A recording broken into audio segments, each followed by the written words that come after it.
Alrighty, so let's kick this thing off. Today we're talking about shipping for subscription boxes. We're going to focus specifically on different carriers, how to ship with these different carriers. We're going to touch on label printers for a minute. We're going to talk about different ways to save money on shipping costs, and some different things that you can do to save a couple dollars per box, which can really impact your bottom line and really impact your revenue. If this is your first webinar, take a moment to meet us. My name is Jesse. You can check me out on my blog. It's jesserichardson.com. I work with Subscription School. Subscription School powered by Cratejoy. Cratejoy is a platform for building your subscription business. So everything from shipping boxes, like what we're going to cover today, to building a website, to managing subscriptions, all those things are available through Cratejoy. And Cratejoy is kind enough to provide a free educational resource that is Subscription School. If you haven't checked out Subscription School before, head over to subscriptionschool.com. There's lots of really good resources and guides here, especially in the shipping and fulfillment section. There's a lot of cool stuff that we've added recently and a lot of good guides. So if you're looking for more information after this webinar, head over to this section and read some of these guides, and you'll get some good information. If you're looking for past webinars, or like I said, if you have to leave early, head over to the video section, and that's where you can see all of our past webinars. The latest video we uploaded here was our fulfillment webinar, which is kind of related to what we're talking about today.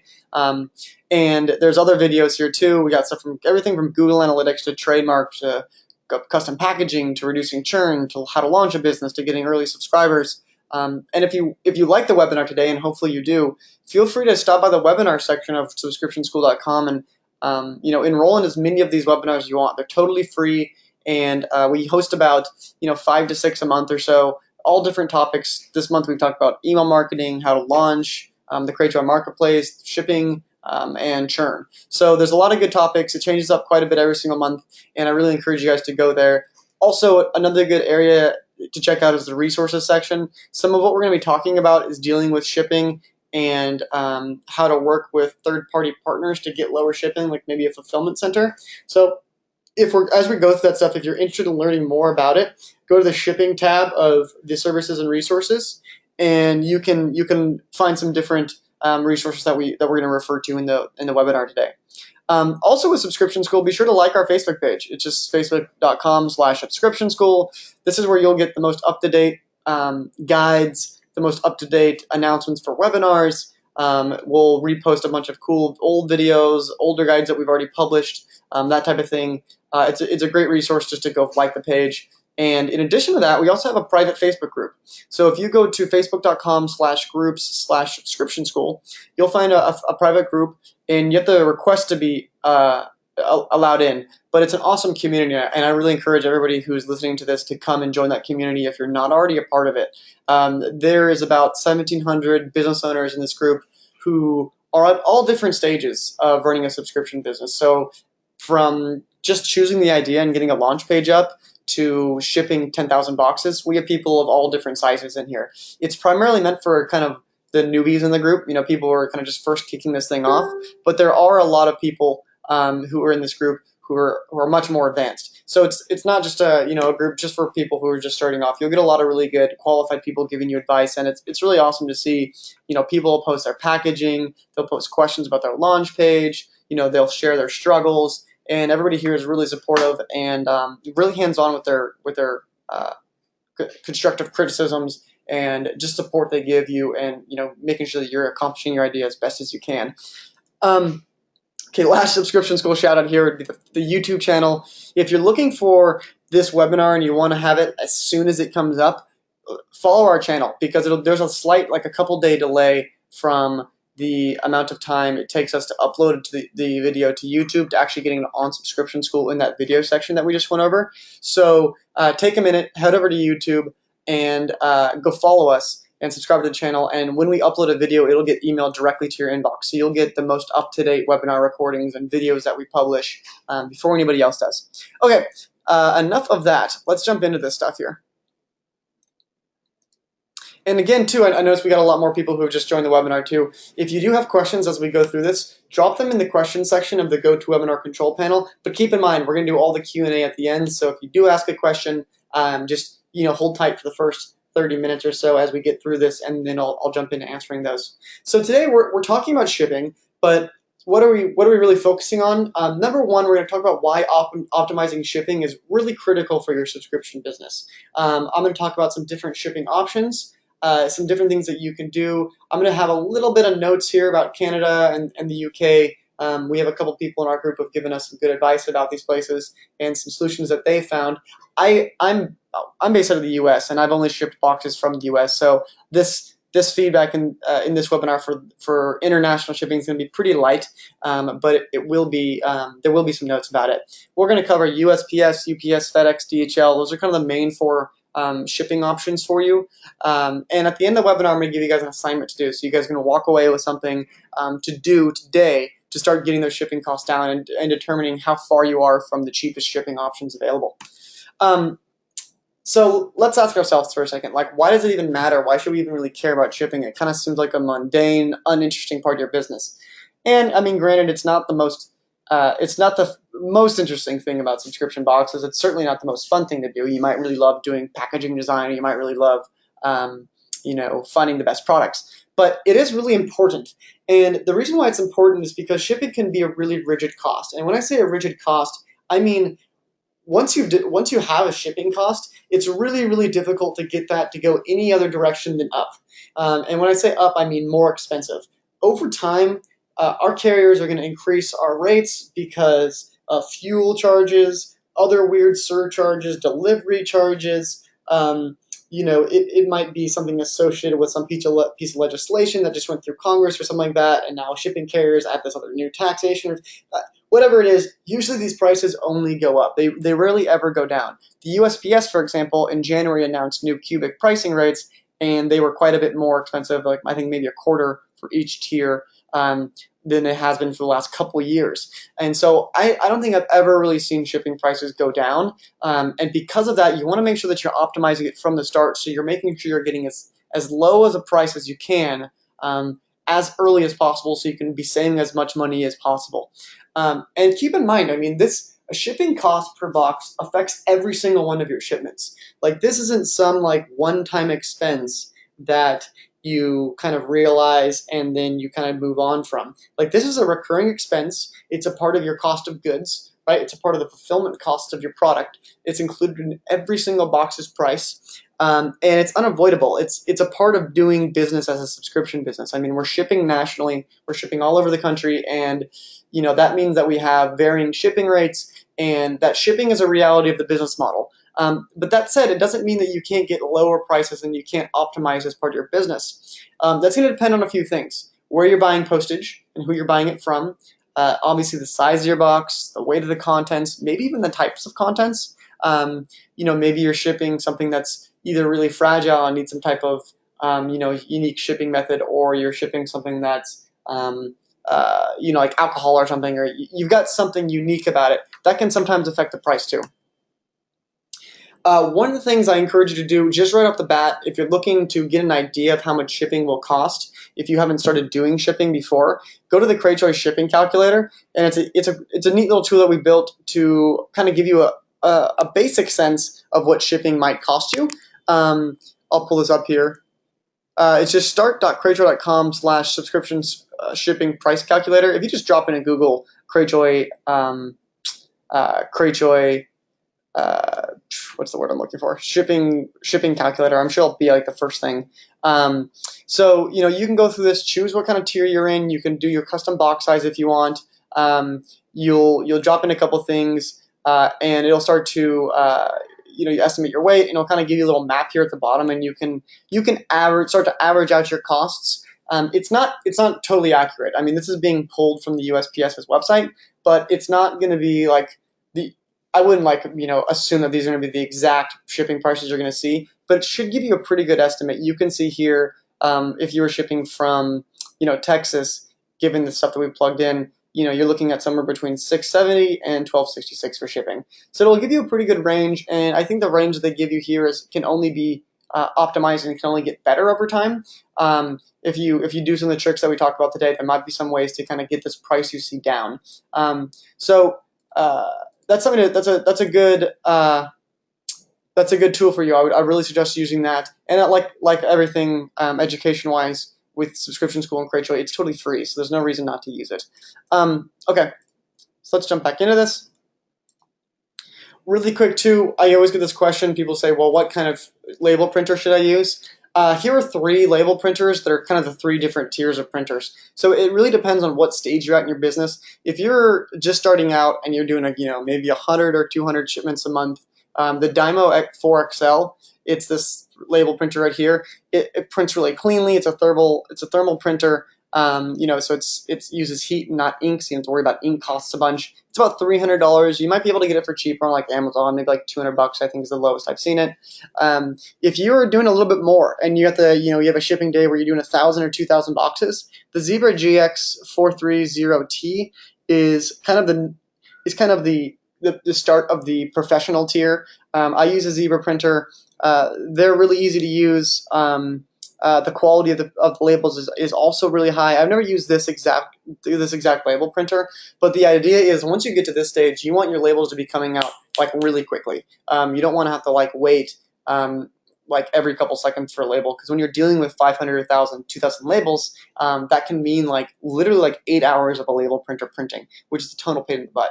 Now, if you're like shipping 10,000 boxes right now and you are sick of using your Zebra printer, your tiny one, the Zebra ZT4000 is like the start of the commercial professional label printers. This uses a it's not a spindle. They call it a it's basically a big roll of labels in the back here, and they come out really nice. Oh, it's a ribbon. It's like a ribbon.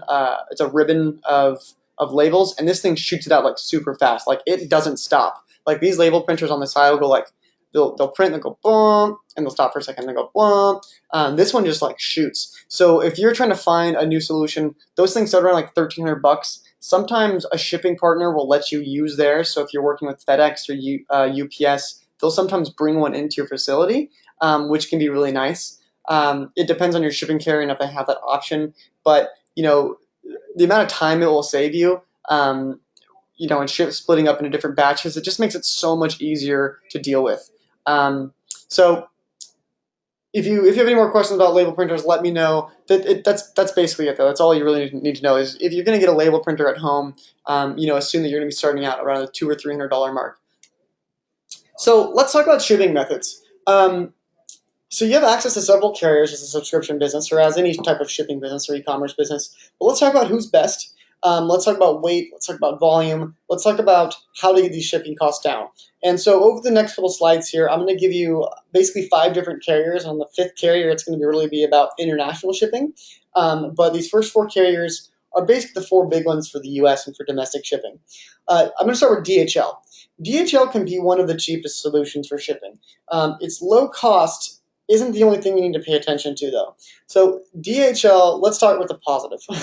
DHL sets itself apart because of its international shipping. If you've imported products from overseas, you've probably used DHL.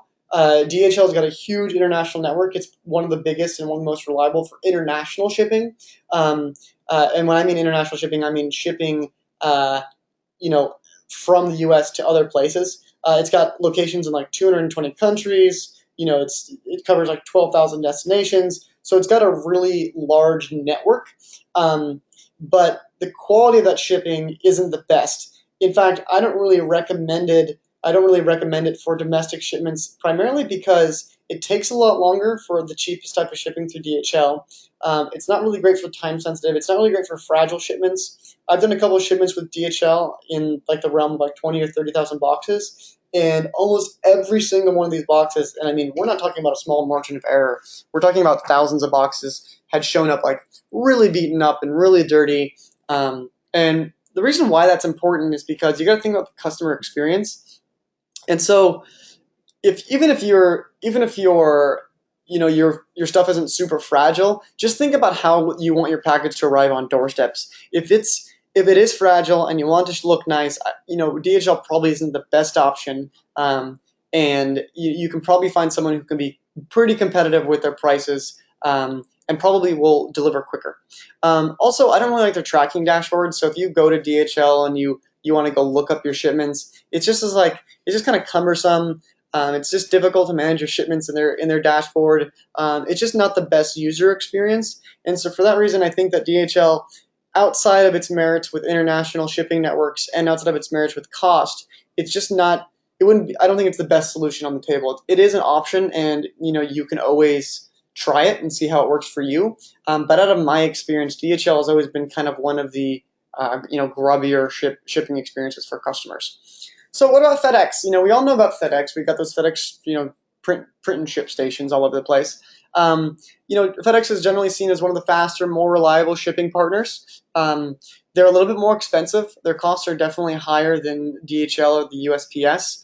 FedEx kind of originally got its name in the shipping world, decades ago because of their next day air. They were really the ones who championed the whole next day air shipping method, and because of that, they've gotten that reputation of being fast. Their dashboard's simple. Another cool thing about FedEx is they offer Smart Post. So Smart Post is an affordable way to get larger boxes that are low weight. I think the weight limit is something like 20 pounds to different residential addresses. It delivers to all U.S. states, and it's a good option for cost saving. So if you want to use FedEx because of their reliability, but you want to save some money from their their normal postage, use Smart Post. The thing that kind of stinks about Smart Post is it takes a lot longer to arrive, and the reason why this is because it's actually partnered with the USPS, and it's through a method called DDU injection, where it's basically that FedEx hands off the packages to the post office, and then the post office delivers them. It's really good for home addresses, but they don't deliver to PO boxes, and that's something that can matter. It may not matter. You want to look at maybe your addresses that you have, and see how that might affect it, and then you could batch those people off in their own USPS. Shipping batch, so you could do 95% of your shipping to the USPS or through FedEx Smart Post, and then you can do the other ones through just the USPS if you need to get to APO, FPO, PO boxes, that type of thing, or just PO boxes. Smart Post does deliver to APO, FPO, and DPO, but they don't deliver to PO boxes. For UPS, UPS is obviously another large, well-known shipping provider. If you've ordered things online, especially if you've been ordering products from across the country, a lot of people use UPS because their freight's a lot cheaper. So it's generally cheaper for heavier packages than what you'll get with FedEx. It's also super reliable. I mean, UPS is one of the most professional shipping networks that I've ever worked with. For example, we've worked with UPS before in big fulfillment operations, and they've come in and they've offered professional advice and services to optimize fulfillment operations in-house. So, for example, let's say you're scaling up your subscription business and you get to 10, 20, 30,000 subscribers. Fulfillment becomes a pretty big deal then, and it's not super easy to manage if you've never had fulfillment experience. UPS has a service, and I can't remember what it's called, but they'll actually have staff that will come in and then optimize your fulfillment for you, which is a nice alternative. So if you don't want to outsource that fulfillment, you still want it to be efficient. And you can pay, I think it's like a couple $1,000 basically, and obviously over time that pays for itself. But they'll come in and they'll recommend equipment, they'll recommend different ways for you to optimize your own fulfillment operation. And that's kind of a cool thing about UPS. I like that they have, that option, and I like that their staff is really well trained in what they're working on. That's not something you see sometimes with other shipping providers. For example, the USPS. I love the USPS. It's my favorite shipper.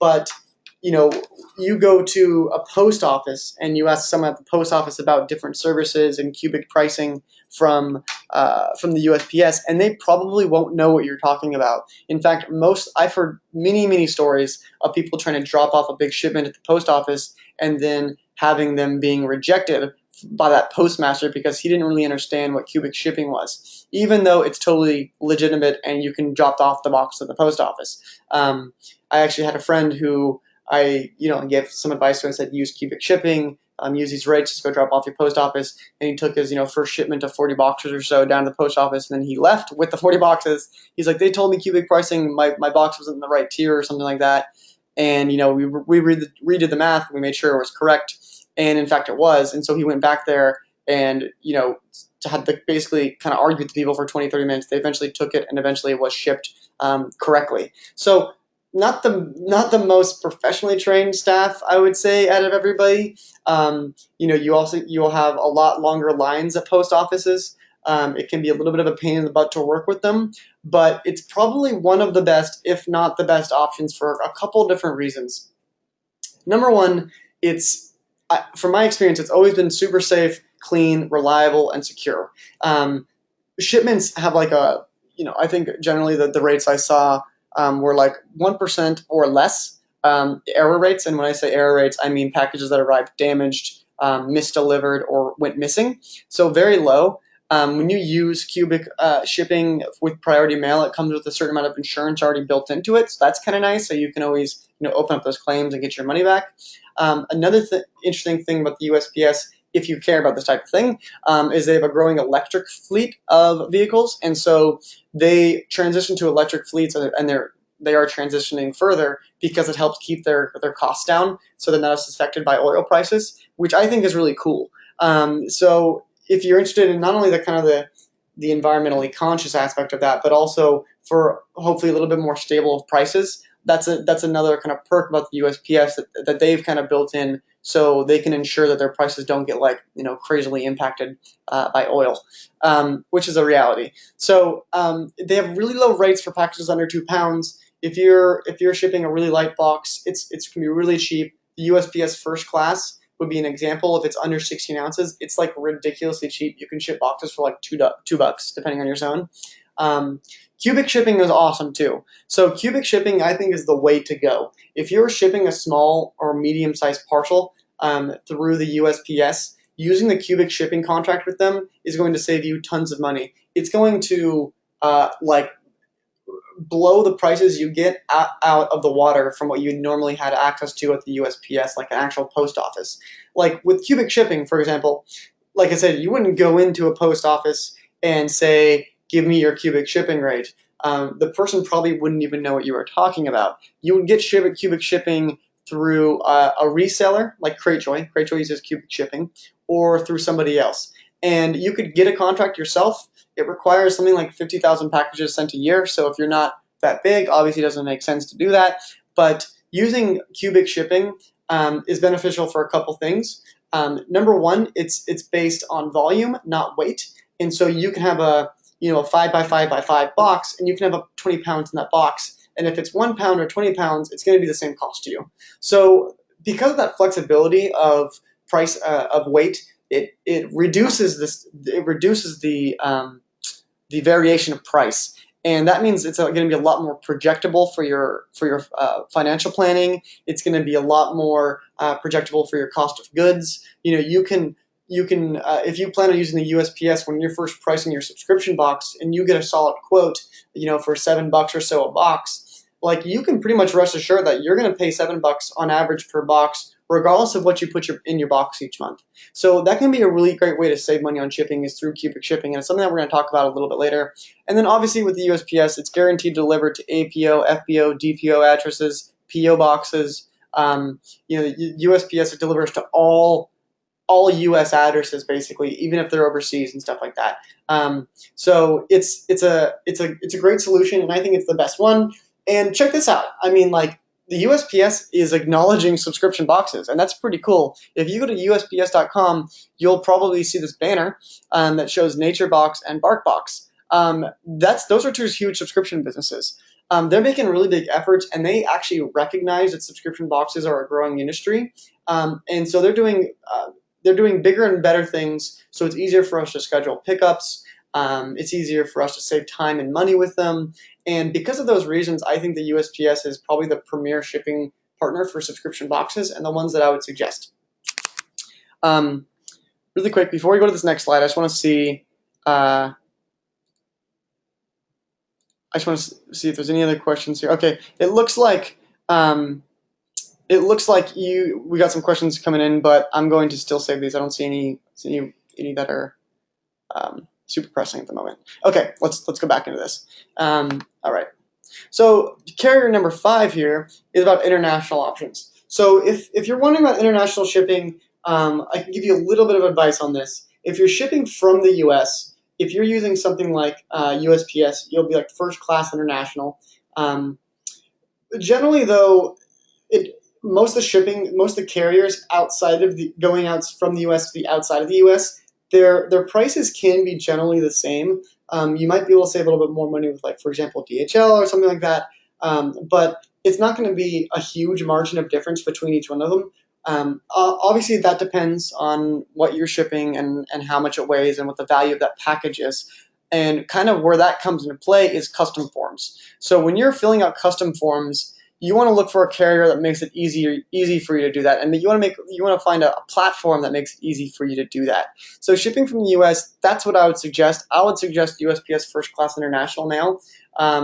And when you're looking for a platform to do this with, look for one that makes it easy for you to fill out those custom forms. Outside of that, I don't have a ton of experience shipping to outside of USPS First Class International. So, the only ones I've heard that are good in terms of prices is DHL, and the only one that I've heard in terms of reliability is like the UPS. So, what if you're shipping internationally? And I mean you're based out of the UK or Canada, etc. So, if you're in Canada, for example, or even if you're in the UK or actually any country, if you think that most of your subscribers are going to be inside the US, I would suggest outsourcing fulfillment. And when I say outsourcing fulfillment, I mean directing all of your packaging and your products to a US-based fulfillment center. By doing that, you can skip all the work of customs. You can skip all the work of the different tariffs and taxes that you'll have to deal with. When you ship products into the U.S., you'll have to deal with that. Of course, if you can use a U.S.-based distributor that already has the products that you want to have, you can skip that step. You can skip that step too. But outsourcing fulfillment to the U.S., especially if you have a large base of U.S. Based customers, can be one of the easiest ways for you to save a bunch of money. So when it comes to the UK, and this is some advice that we got from one of our members in subscription school, who I think is here with us today. What's up, Chris? Just in case you're in the audience. From what his experience has been is UPS is generally the most reliable in the UK. There's a shipping partner called TNT, which is a little bit pricey. DHL suffers from the same problems we just talked about, so it's not recommended to use that. There's Royal Mail. There are some brokers. A broker will have, it's almost like a consolidator here in the US. They'll have access to a bunch of different shipping options, and then they can help you determine the best price. Another couple options is one's called My Hermes, another one's called Yodel. Another cool thing about the UK is they have click and collect. This is basically parcels delivered to a pre-arranged point of collection, and then your subscribers can go grab that. From what is described to me, it's like, you might have something like next to a rail station, or it's just some almost like a UPS center, and then your subscribers can go pick up their boxes from there. So that's an option. Like I said, I don't have a lot of experience with this, so take this advice kind of with a grain of salt. But there are options, and I would suggest kind of running through the same type of qualifications that we just talked about here. How long does it take to ship? How reliable are they? What are the packages going to look like when they arrive? Obviously, what's the price? What does their platform look like? What does their dashboard look like? Is it easy to track the packages? That should be kind of the like the scorecard you should use when you're looking for shipping partners internationally. So if anybody here, has other suggestions with shipping internationally from, the UK or Canada or Australia or any other country, feel free to reach out to me. I would love to chat with you about it and learn more about it myself, kind of just for my own personal edification. And my email is just jesse@cratejoy.com. And that's kind of like a quick preview. So we talked about 4 of the big main carriers and a couple notes about international shipping. And with that kind of basic information under our belts, we can start to think about how we can lower shipping. So shipping costs, like I said, are super rigid, right? We want to get the shipping cost as low as possible for 2 reasons. Number one, so we save money and it benefits our bottom line. And number 2, when shipping rate increases do occur, they don't impact us super significantly. We make sure that we have the lowest price possible, and so future changes, hopefully don't really impact our revenue. The first trick of getting lower shipping prices is to use USPS cubic shipping. So this is something that we've already talked about, but I wanted to go over it a little bit more in detail, and some other kind of tidbits about this and when you wouldn't use cubic shipping, just so everybody's on the same page here. So cubic shipping is based on volume, not on weight. So what does that mean exactly? It means you determine the amount of space within the box. The way you determine this is by multiplying length times width times height, and then you divide that by 1,728. When you do that, you're going to get a number that's like 0.14 or 0.27 or something like that. That's going to define your shipping tier. So for example, if you have a box that's like 8 inches by 3.75 inches by 6 inches, that would probably put you in the 0.1 cubic tier. And it'd probably be like 0.18 or 0.19, my guess would be. That'd be a pretty big cubic tier 1 box. And so you can see here on the left-hand side of this table what the prices are. So you see a number of zones here, zone 1 and 2, zone 3, zone 4, all the way up to zone 9. Each zone has a different price associated with it. So for example, it's based on where you're shipping from. So if you were shipping from Portland, Oregon, and you were shipping to, let's say, Florida, that would be probably like a zone 8, or it might even be a zone 9. And so what that means exactly is that the amount it costs to ship to that state is going to be $9.47 or $6.95, depending on if it's zone 8 or zone 9. Now, if you're shipping to Washington State, it's probably zone 1. And so you're looking at $5.60. And so you can see here how the zones of cubic shipping can really impact your shipping price. And that's something that we're going to talk about later as a way to get shipping costs down. And you can see how if you move from left to right here, how the different cubic pricing works out depending on your tier. So if you're trying to optimize shipping, one of the things you can do here is to try to decide what cubic tier do I want to be in. Obviously, the cheapest is 0.1, and so try to figure out dimensions of a box, especially if you're doing custom packaging, that would put you in cubic tier 0.1. So if it was a difference between 8, 6, and 3.5 inches to 9, 7, and 4 inches, if the latter example right there puts you in cubic tier 0.2, I mean you can see here you're looking at like an average of maybe 15 cents more per shipment. Multiply that by 2,000 shipments or 1,000 shipments or however many you think you're going to be doing, and that adds up. I mean, it's going to be a couple $100. And as you scale and you get to 10, 20, 50,000 subscribers, it'll be thousands of dollars. And I mean that money can be reinvested in customer acquisition. It can be reinvested in website design and optimization and that type of thing. So choosing your cubic shipping tier is not something that you should kind of just like haphazardly do. I would really suggest, especially if you're doing custom packaging, to spend a lot of time thinking about how you can use cubic shipping to your benefit and how you can get yourself in the right tier to make sure that you're saving as much money as possible. I mean, one of the examples here, I mean, just look at zone 8. Like zone 8 from, let's say you're in cubic tier 0.2 to cubic tier 0.4, it's double the price. Like if you were able to make sure that your box was maxed out at like 0.29 or something like that, and you were able to fit as much stuff as you would have wanted to fit in a 0.40 box, you can save yourself like a few bucks per shipment, and that can be a few $1,000s really, really quickly. So something to keep in mind. When would I not suggest USPS cubic shipping? Would probably be if it's under 16 ounces of weight. If it's under 16 ounces of weight, first class shipping through the USPS is going to be cheaper. I'm trying to remember the prices for first class shipping. I think when you're shipping around like zone 4 or 5, it's like only $3 or so, $3 or $4. So it's significantly cheaper than cubic shipping. It's like $2 or $3 more in savings per zone. And so weigh your box each month. Like if you have a tiny box and sometimes you're at 17 ounces and 18 ounces or 20 ounces and sometimes you're at 15 ounces, definitely like make a point to weigh your box every single month and see if you can sneak yourself into the first class shipping class, because you can save yourself, like I said, a couple bucks per shipment, and that can be a couple extra $100 in your pocket. So zones.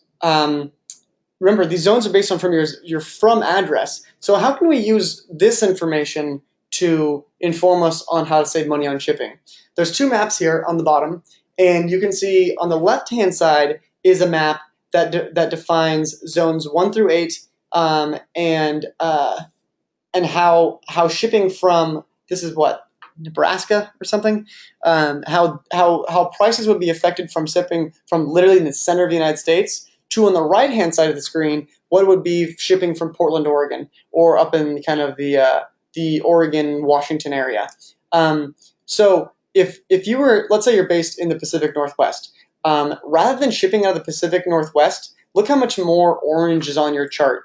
Basically, parts of Texas, Louisiana, Florida, New York, Maine, all of the eastern seaboard states, all of these eastern states are all going to be in Zone 8. And if we hop back over to Zone 8, and let's say we're in cubic tier 2, that's $7.09 base USPS cubic shipping prices. If we were able to ship from the central United States, all of the eastern seaboard states, yep, basically every single one of them, except for looks like South Carolina there, it's got a little bit of a Zone 5 in it. Most of them are all Zone 6. So going from Zone 8 to Zone 6 is 80 cents almost in savings. It's actually 83 cents in savings. So it's not insignificant. If you can get yourself a central partner, maybe it's a fulfillment partner, or maybe it is just a shipping facility that you can freight all of your boxes to, and then they ship all of it out. You might have to do some math and see if it's actually going to work out. But by shipping from a central location, you can normalize your zones. And when I say normalize, I mean average. Like, rather than shipping on average to Zone 7, which might be the case on the right, on average you only ship to Zone 4, which is the case on the left. And like I said, that can be 80 cents, $1.50, depending on your cubic shipping class of savings. When you look at Zone 4 for Tier 4, it's $8. If you look at Zone 7 for Tier 4, it's $12. So that would have been $4 in saving per shipment if that person shipped from the central United States versus from the western seaboard. So that's another option for you to consider is there a fulfillment partner that I can work with out of the central United States who can save me money on shipping? And that brings us into the third trick. If you are working with a fulfillment partner, they can be a great way to save money on shipping. So there's a couple ways to work with a fulfillment partner. Either you can work with a fulfillment partner and you send them like a PDF file with all your labels, or you can ask them if they can print the labels for you. So not print the labels for you, but actually purchase the labels for you. So if you're having a hard time determining what the best rates are, or you don't feel confident doing that research, just ask your fulfillment partner. Most fulfillment partners, if they're big and they're well established, they're already dealing with huge amounts of shipping. Probably a lot of it's through UPS, because it's probably a lot of freight, like a lot of big boxes being shipped around. So it's not so much small parcels, but it's definitely worth asking them. So the three questions I would suggest asking them would be, what provider do you use? Do you have access to USPS cubic shipping rates? What's the upcharge you provide for that? Because remember, this table I gave you guys is the base pricing. So if you had your own contract, this would be the pricing you'd get. Ask them like, what's the upcharge you have? What's the percent upcharge? Try to negotiate that down with them. And then ask them, of course, like, well, can I buy this shipping from you? Do you resell to your partners? And, I can provide you guys with a CSV or an Excel file with all my shipping information, which is super easy export. Like from Cratejoy, you can just download all your shipments, send them to your Excel file, they'll print off all the labels and ship all your boxes for you. So that's a big perk of fulfillment partners. Sometimes you might have access to better rates. Maybe your fulfillment partner doesn't have USPS cubic shipping rates, but your shipping partner does. You can get cheaper rates maybe through Cratejoy than you can through the UPS pricing your fulfillment partner is offering you. But it's definitely worth pursuing that conversation. One of the fulfillment partners who is sort of centrally located is a cable packaging. They do this. They ask every single one of their subscription box partners, how are you shipping? Can we save you money on shipping? And so some people are really progressive with this, and you can find cable packaging on the resources page. Some people might not be doing this. I work with a fulfillment partner out of Portland who doesn't really do that. So it really depends, but it's definitely worth the conversation because, like I said, will save yourself $1 or $2 per shipment. Trick number 4 is in regards to insurance. So let me just first say that I'm not advocating not insuring your packages. So if you skip your insurance this month and then like 500 packages get lost, don't write me an angry email, please. Insurance is a great idea, but if you have a really low cost box and if your shipping carrier is like consistently reliable, like you never have issues, I mean, maybe it just isn't worth the cost of insurance. That might take a couple percentage points off the shipping cost, and if you have to deal with a couple um, broken or missing boxes, the cost of insurance, the cost of not having insurance might outweigh that cost of replacing that small number of boxes. So, for example, I probably wouldn't recommend this with DHL. Like, if DHL's insurance cost is, like 3 or 4% on the shipment or whatever it might be, I would recommend probably sticking with that insurance. And this probably isn't the best place to try to chisel out some margin for yourself. Sorry, DHL. But if it's like with the USPS, or if it's with maybe UPS or FedEx, and you just have never had any issues, or it's like 1 or 2 boxes a month, maybe skipping that insurance can save you a nice little chunk of change. So those are all a couple different tricks that you can start to apply to your shipping to maybe try to bring your margins down a little bit and add to that bottom line revenue. So I know you guys have a bunch of questions, and that's kind of what's going to be, I think, the real meat of the conversation today is answering your questions. But generally, we've covered a bunch of stuff, and this is the point in the webinar where I basically say, what are you guys waiting for? It's time to go get some quotes. It's time to go get some information on how you can start to optimize your shipping. So today's August 18th. Tomorrow, or in 1 week, will be the 25th. In that 1 week period, there's a couple things that you can do right now to start trying to optimize your shipping. Number one, start to make an estimation of your monthly and yearly volume. This will be useful for your shipping partners and for the carriers that you're talking to. They're going to ask you this question, so make sure you have it on hand. Think about the unique attributes of your box. What are you usually shipping? What are the contents? Is it always glass? Is it alcohol? Is it fireworks or something like that? I don't think you can even ship that stuff.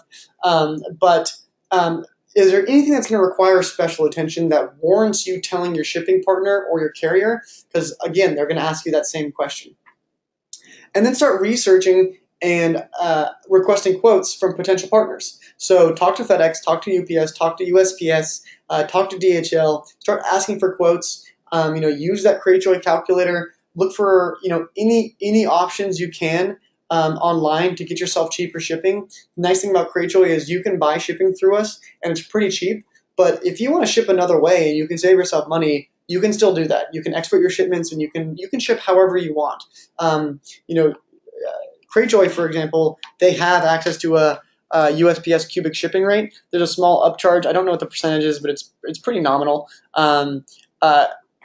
It's a good option because we already have that cubic pricing kind of built in, and that's what the calculator is based on too. So it'll give you a pretty good estimation of price. And I think that the shipping rates you'll get from Cratejoy are going to be pretty competitive. You might be able to find cheaper rates, but keep in mind too, when you're using Cratejoy, you can print all of your labels and you can do all of your shipping, directly through your Cratejoy dashboard, which is really nice. So it's just you don't have to worry about setting up another account and having another account pulling money from your bank account, that type of thing. And so within that week, start to make that change, start to save money on your shipping. Let's do your Q&A now. I'm excited to see what you guys have to ask me today. So I'm going to leave up some of these action item reminders as we do this, and I won't repeat that stuff since we don't have tons of time. Okay, so, oh yeah, looks like Chris is in the audience. Chris, yeah, I'm excited to chat with you. Let me know if you have any more notes on UK shipping. I'll definitely reach back out to you. So Tiffany mentioned, I live in North Carolina. I'm having a hard time finding a fulfillment company in my area that understands a subscription box. The companies are trying to charge between $4.50 to $6.25 per box to pack. What? Oh my gosh, Tiffany, do not use those people. Also, the companies cannot offer cheaper shipping. Okay, yeah, so Tiffany, I would suggest, first off, going to subscriptionschool.com and going to the resources section. You do not pay $4.50 to $6.50 for packing boxes. Most, if you go to shipping, that's right, you'll find some fulfillment partners here. Cable does fulfillment. Hibbert does fulfillment. Riley Life Logistic does fulfillment. Northwest Paper Box, these are the people that I use based out of Portland. These guys do fulfillment. ID Commerce, all these people are fulfillment partners. Pirate Ship does not do. They do batch shipping. Shipmonk does not do fulfill. Oh, yep, they do fulfillment. So there are some fulfillment partners here. all of these people on this page have already been vetted, so all these people understand subscription box packing. Generally, Tiffany, you're going to look at, this is going to be your paradigm that you work with. They're going to probably charge you like a line setup fee. So it'll be like maybe like $100 or something, like $150 or something like that is, I think, cables. And then they'll charge you like a certain amount of cents per touch. And so, for example, kind of one of the most common prices that I see is 10 cents per touch. And so for each item that has to be put in your box is going to be 10 cents. To fold the box is going to be 10 cents. To shut the box and seal the box is going to be 10 cents. To put your shipping label on the box is going to be 10 cents. Generally, the price that I see, and I have a box right now that ships about 6 to 8 items a month, fulfillment costs are usually around $1.50. And that doesn't include cost of shipping. Obviously, that doesn't include cost of packing materials. That's just the amount of money it costs for them to put the product together for me. So $4.50 is astronomical, and I would suggest reaching out to someone, North Carolina. Cable's based out of Ohio, so it's not too far away. I think Hibbert has a couple different locations around the U.S. I would definitely just go to this page and reach out to these people because those prices that you've been quoted with are like ridiculously high. So Julie says, I'm using a laser printer for small batches, or does it need to be a thermal printer? Oh, can we use a label printer? A laser, excuse me. Yeah, Julie, if you have like a laser printer at home and it's just like a normal printer, you can totally just use that. You print it out, you tape it onto your box. Maybe you have little, plastic label sleeves that you can stick on your box, whatever you decide to use. Yeah, you can absolutely do that. You don't have to get a thermal printer, especially if you're just starting out, maybe 10 or 20 shipments a month. I don't think it's a really good idea to invest, $400 in a thermal label printer. But as you grow, it's going to be a lot faster to print those labels with a thermal printer. Your ink cost is going to disappear. You don't have to buy any more inks when you get a thermal printer. So there are some perks to it. I think it's a math question. Look at how much money you spend on paper and ink and how much time it takes for you to print those things. And if it starts to become a kind of a nuisance at about 100, 200 subscribers, then I think it's probably time to switch over to a thermal printer. Lauren says, are printing your own labels the only way to do it? No. So Lauren, that's a great question too. If you have a fulfillment partner, and it looks like this might be the next question too. Jay also says, I thought a fulfillment company, if you're using one, would handle label printing and shipping. Yeah. So Lauren, you don't always have to print your own labels. So if you were working with a fulfillment company like how Jay mentioned, they'll print your labels for you. So for example, I work with North Paper Box, like I mentioned. I just send them a PDF file and they print out all my labels for me. They use a label printer much like the Zebra CT4000. And so they have like this ribbon printer. It just shoots like 400 labels off really quickly, and then they go deal with all of that.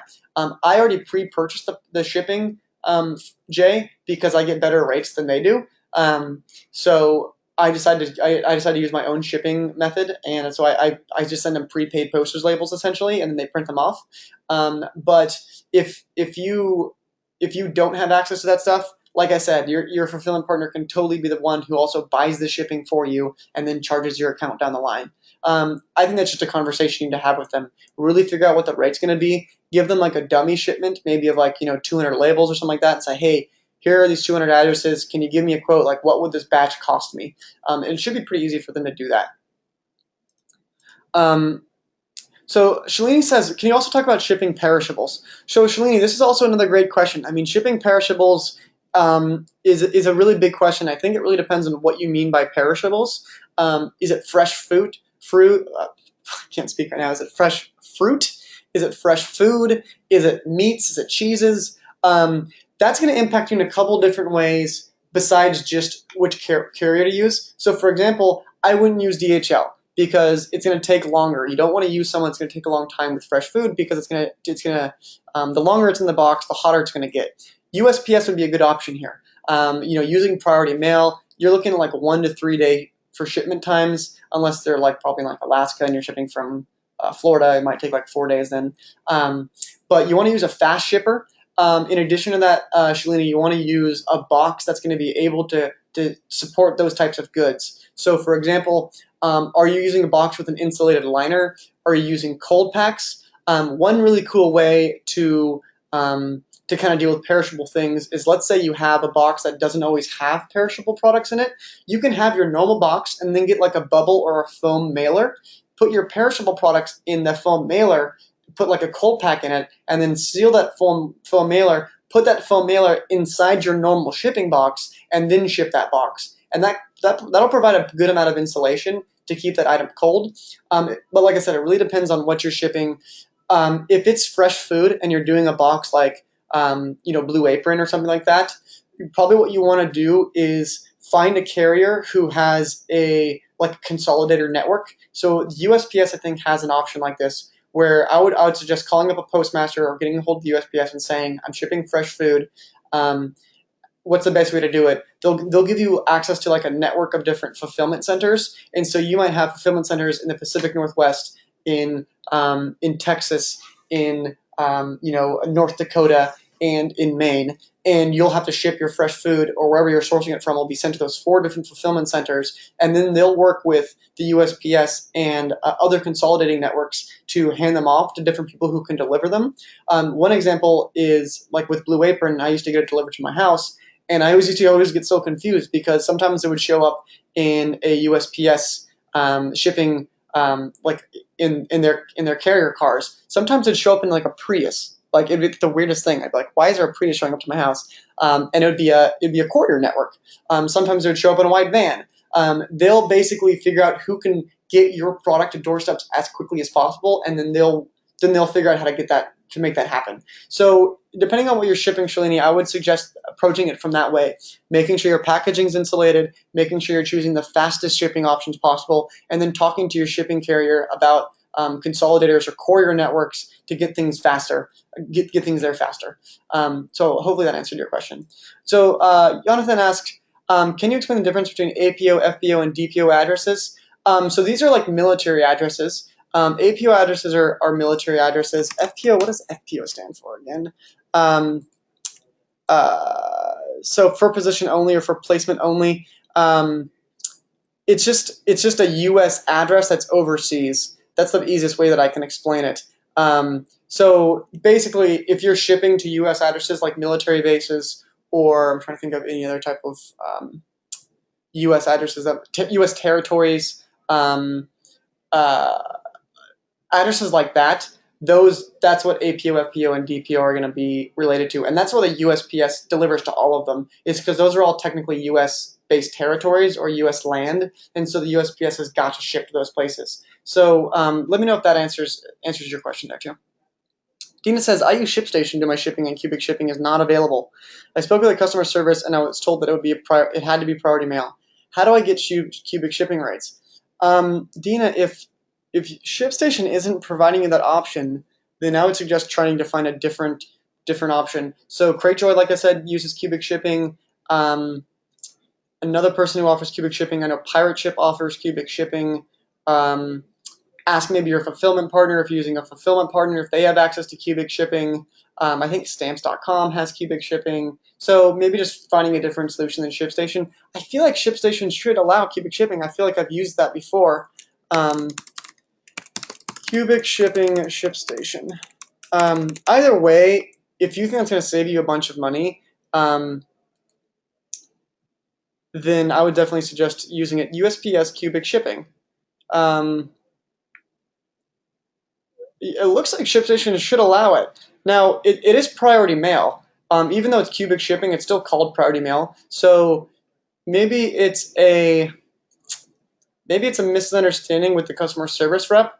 But basically, when they're calculating your shipping price, you want it to be based on your cubic volume, not on your weight. So maybe the customer service rep didn't know what they were talking about, and they couldn't direct you to the right resource. But maybe explain to them like, hey, I just want to make sure that I can ship based on volume, not on weight. It's priority mail, I know, but I want to make sure it's based on cubic shipping rates, not on weight-based shipping rates. So maybe try to re-explain that to them. ShipStation, they should allow cubic shipping rate. I was just speaking to someone at ShipStation the other day, and they were talking about cubic shipping. So that should be available to you, Dina. Shalini, you asked about cold shipping. I think we kind of just went over that. Nisa says, should you bring your own box into the post office, or go to go with the USPS to get a quote. So Nisa, when it comes to getting a quote from the USPS, don't go into a USPS center because they're going to give you like normal consumer rates, and those normal consumer rates are like ridiculously expensive. Um, I remember learning when I first learned that I was like, I feel like I've been gypped from the USPS this whole entire time. The idea is though, I mean, they don't offer their best rates to consumers because consumers don't usually do a lot of shipping. They're going to be shipping boxes here and there. If you are going to be doing 50, 100, 150 boxes a month, don't walk into a USPS center and try to negotiate with them. The clerks there aren't going to be able to give you cubic shipping rates, for example. You'll either want to, get a hold of a postmaster or kind of what we talked about before, talking to a shipping provider or a fulfillment partner and then getting a quote from them. So I definitely wouldn't suggest walking into a USPS center and expecting to get anywhere really. So Nisa also asks, can you touch on tracking numbers and how to give that to your customers? Absolutely. So first let me say this. If you're ever confused about how to track a package with any of these carriers, you can just drop in your tracking number into Google, and Google will actually pull it up. I wish I had a tracking number on me. I don't, but if you just were to Google your tracking number, Google is smart enough now that it'll just direct you directly to that page. So you can just drop in your USPS tracking number into Google, and Google will give you a search result that gives you a status for that shipment. In terms of delivering those tracking numbers to customers, when you print your postage, you want to make sure you're using a partner that allows you to have emails. So, for example, if you print your postage with Cratejoy, you have a shipment notification under your settings. So it'll automatically pull in their tracking number. It'll send a customized message, and when you process that postage is when that email will be sent. It's the same thing with ShipStation. It's the same thing with Stamps.com. It's the same thing with Pirate Ship. When you process that postage, it's going to send an email with the tracking number to that customer. You can customize those things. Like I said, Cratejoy is really great because you can customize that really easily. You can try to make it as nicely as you can. Some shipping providers only allow like plain text emails, and that's because of a certain kind of like it's been explained to me before, and I'm not a developer, so I don't know how to explain it the best way possible. But essentially, it's when they're making their API calls to the USPS to grab those tracking numbers. It's a lot less likely for there to be an error if it's just a plain text email. So a lot of these shipping providers will only provide plain text emails. So when you process it, it can only be like there can be a bunch of graphics in it. But whoever you use, Nisa, they should be able to give you an email notification. Like I said with Cratejoy, that's under the settings section under notifications. Chris also mentioned Doddle as an example, and that Royal Mail is the same as USPS for the UK. So how does ShipStation work with Cratejoy? I saw that it integrates with Cratejoy. So Nicole, it's basically that you can when you integrate the two of them, you can log into your ShipStation and just pull your orders directly from Cratejoy. It's the same thing. I think there's an integration with Pirate Ship as well. Don't quote me on that. I'm not totally sure. But essentially, you click a button, you say pull in all open shipments based on a batch, and then you upload all those shipments into your ShipStation portal, and you purchase the shipping there. So you still use the ShipStation interface, but essentially it just allows you to grab all the shipments without having to manually export a CSV and then manually upload that CSV. How long does cubic shipping take? So Shalini, cubic shipping is priority mail, and so it's like 1 to 3 days. Most cases, unless you're shipping from really far away, like I said, Florida to Alaska, might take 4 days. So USPS priority mail, which is essentially what cubic shipping is giving you, will be 1 to 3 day shipments. Is there a tool on USPS that might show this graphic from home shipping site? Nate, I think Nate is referring to this. There we go. Looks like our picture went away for some reason. But if you're trying to find a tool to estimate shipping, Nate, there's a couple places that do that. I think USPS does, but if you just zone estimate shipping indicia, this is the one I used, Indicia's dynamic zone map. So if you just go to this article, oh, that's not right. Let's see here. it's apps.indicia.com/apps/zone-map. You can just drop in your zip code. It'll prepare that data, and then you can do that yourself. So yeah, absolutely.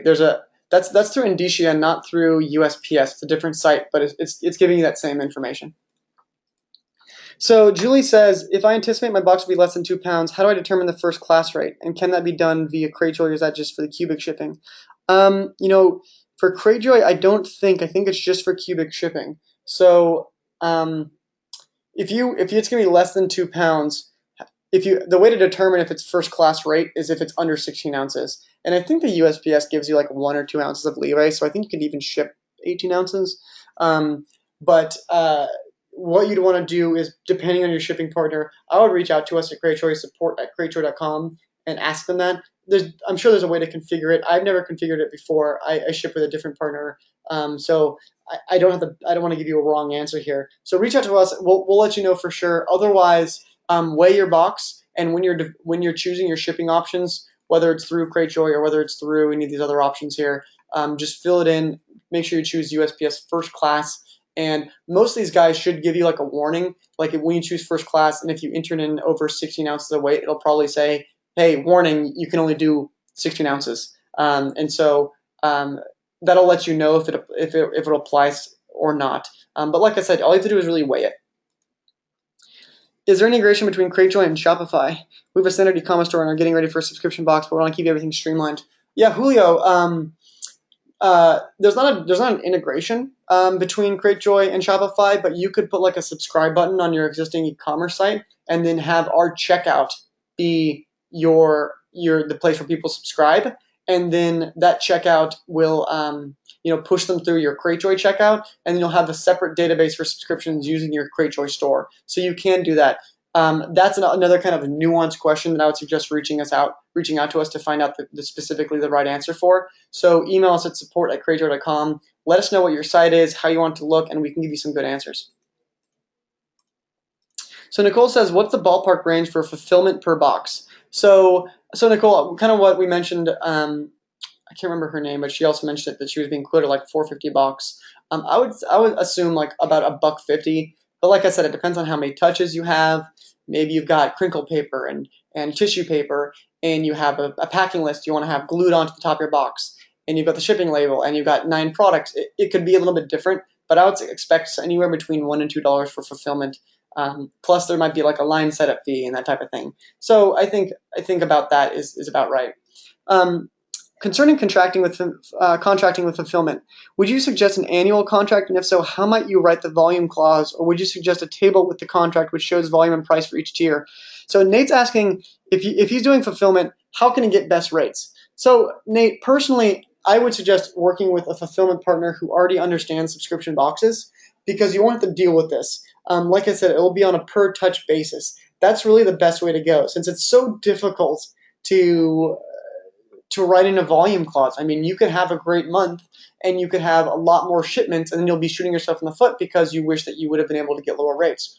Or on the converse of that, you might have a really crappy month, and all of a sudden you don't hit your rate by like 2,000 boxes that year, and then what? Are they going to charge you like a big upcharge at the end of the year? So when you're working with a fulfillment partner, I would try to avoid a volume clause specifically, and rather having like a per touch basis clause and saying, you're going to charge me no more than 10 cents per touch, no more than $150 per line setup fee. You're going to have my pallet storage fee will be $7 a month. My receiving fee will be $10 for shipment received. That type of thing. I would try to avoid a volume clause because that can just be kind of a sketchy area. So how do you QC your fulfillment house to ensure quality control your fulfillment house to ensure they ship it the way you want your brand depicted in the market and the products arrive as advertised, or do you wait to hear from the customer? So Nate, when you're shipping with your fulfillment partner, the way you quality control them and make sure they're shipping the right way is to specifically tell them like, hey, you need to ship USPS cubic pricing.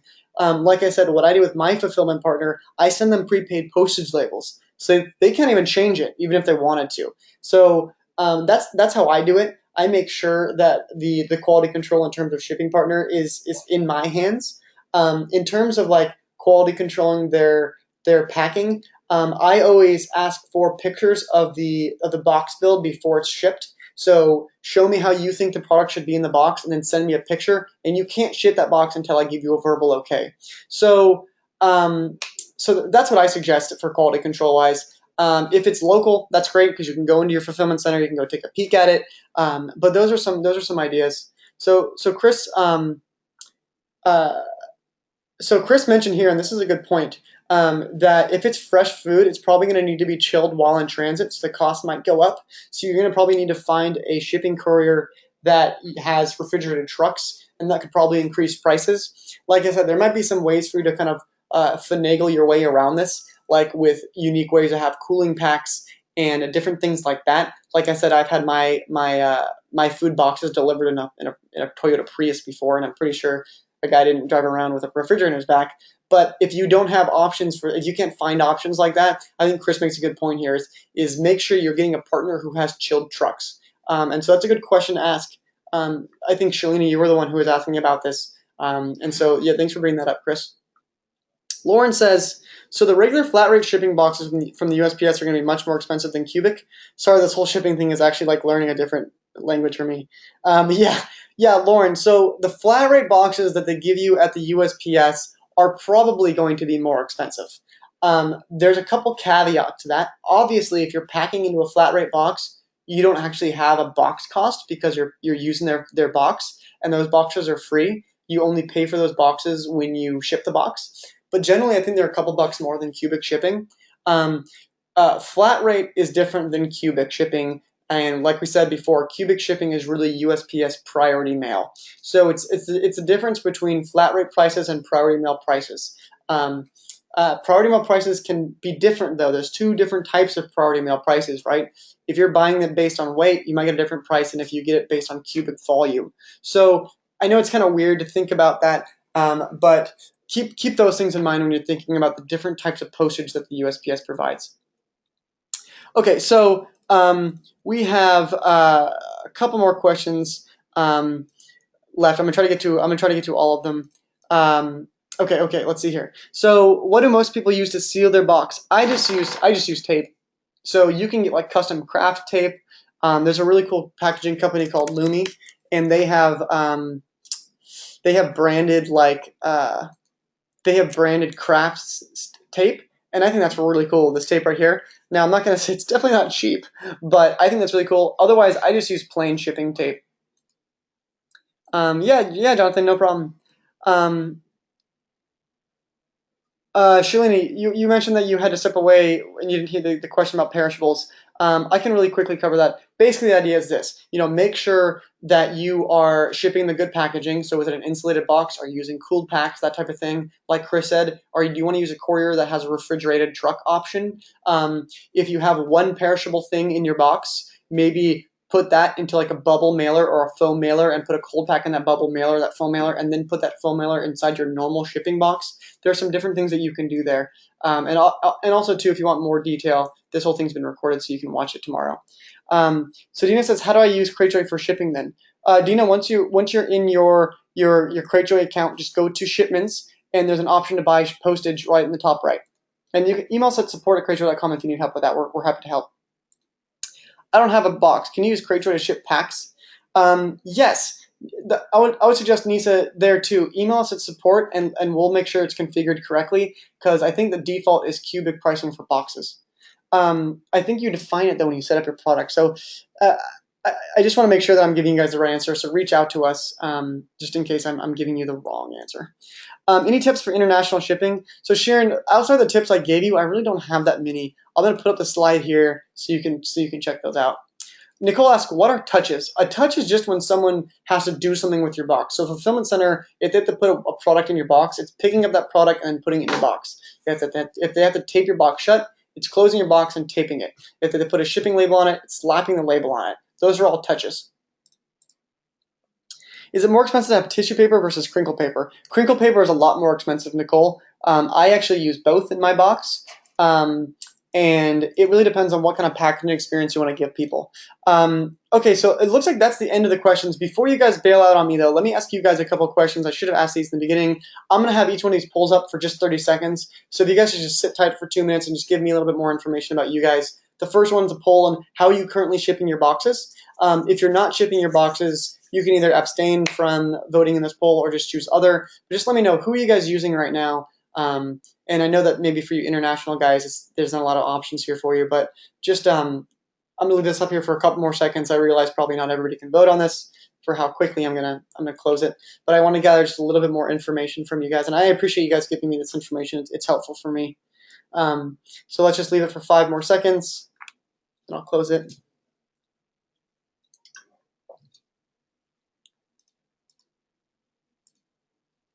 Okay, I'm gonna close that. On average, what are you guys paying per box? Let me know this too. So, like I said, thanks again for sticking with me. I think I only have 2 more questions after this, and they'll be pretty quick. And Chris mentioned here too, just be aware of waste when packing. One of my favorite things when I'm doing packing or when I'm working with a fulfillment partner is I tell them, like, when I get products in, try to reuse everything. Like, not only is it because I'm kind of a environmentally minded person and I want to use as little packing material as possible, but just reusing that waste during packing can save you some serious money down the line. Okay, I'm going to go ahead and close this poll. Yep, there's only 2 more. So how long does it usually take for your boxes to arrive? So this is just like, I want to know, like, what do you guys, what kind of shipping do you guys usually roll with? Are you guys going with super fast shipping? Does time matter to you? Do you care if customers wait a week? Or maybe you don't know. And I'll leave this up here for just a couple more seconds. Thanks everybody for sticking around. It looks like only a couple of you guys have jumped out before I posted these. Okay, I'm going to go ahead and close this poll. So if you didn't get a chance to vote in it, we've got 2, 1, 0 seconds left. Okay, last question. When do you usually ship boxes? So is it first of the month, second week, third week, last week, or you don't know yet?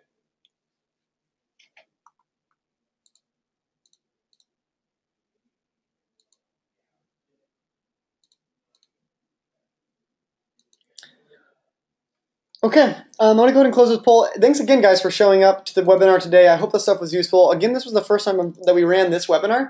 I'm going to put up the slides and the recording up on Subscription School in the video section. If you have any more questions, feel free to jump over to our Facebook group, ask questions there. We've got a lot of people who are shipping in that group. Like I said, there's 1,700 business owners, and a lot of us are shipping. So if you have questions and other tips and tricks that other people might know that I don't know, feel free to ask them there. Like I said, check out the shipping section of our resources page. There are some fulfillment options, some alternative shipping partners that you can work with. I definitely suggest checking those things out, and also the guides in the shipping and fulfillment section. Other than that, again, thank you. When you leave the webinar today, you'll be hit with a brief exit survey. Please feel free to give me constructive criticism. And let me know how we can do this webinar better in the future. And thank you guys again, and thank you for all these comments coming in here. I appreciate the feedback. All right, I will see you guys all later, and our next webinar is next Tuesday, and then after that, I'll take a couple days to announce our next webinar calendar for September, and I will be listening to your guys' feedback for topics. So until next time, I will see you guys in Subscription School. See you later.